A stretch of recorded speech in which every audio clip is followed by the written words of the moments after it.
ಹರೇ ಕೃಷ್ಣ. ಅಧ್ಯಾಯ 1 ಶ್ಲೋಕ 9.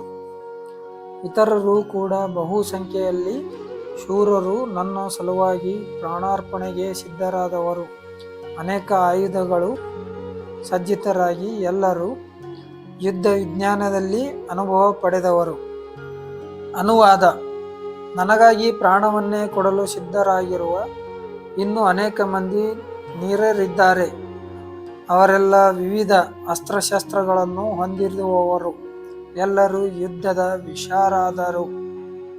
ಭಾವಾರ್ಥ ತಿಳಿಯೋಣ ಬನ್ನಿ.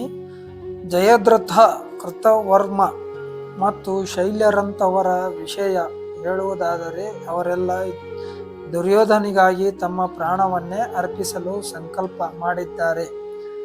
ಇದನ್ನೇ ಬೇರೆ ಮಾತುಗಳಲ್ಲಿ ಹೇಳುವುದಾದರೆ, ಪಾಪಿ ದುರ್ಯೋಧನನ ಪಕ್ಷವನ್ನು ಸೇರುವುದರಿಂದ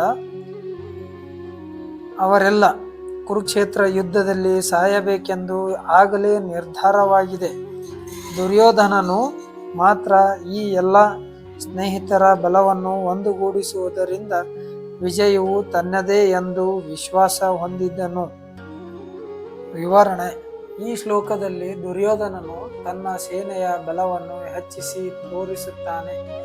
ನಮ್ಮ ಪಾಳೆಯದಲ್ಲಿರುವ ಯೋಧರು ಕೇವಲ ಶೂರರಲ್ಲ, ಅವರು ನನಗಾಗಿ ತಮ್ಮ ಬಲವನ್ನೇ ಕೊಡಲು ಸಿದ್ಧರಾಗಿದ್ದಾರೆ ಎಂದು ಹೇಳುತ್ತಾನೆ. ಇದರಿಂದ ತನ್ನ ಸ್ನೇಹಯ ಶೌರ್ಯ, ನಿಷ್ಠೆ ಮತ್ತು ಶಸ್ತ್ರ ಕೌಶಲ್ಯವನ್ನು ದ್ರೋಣಾಚಾರ್ಯರಿಗೆ ನೆನೆಸುತ್ತಾನೆ. ಅರ್ಥ: ದ್ರುಯೋಧನನು ತನ್ನ ಸೇನೆಯ ಮೇಲೆ ಅತಿದೊಡ್ಡ ವಿಶ್ವಾಸವನ್ನು ಹೊಂದಿದ್ದಾನೆ. ಆ ಯೋಧರು ಶೌರ್ಯದಿಂದ ಆತನು ಪಾಂಡವರನ್ನು ಸೋಲಿಸಲು ಸಂಪೂರ್ಣ ತಯಾರಾಗಿದ್ದಾನೆ.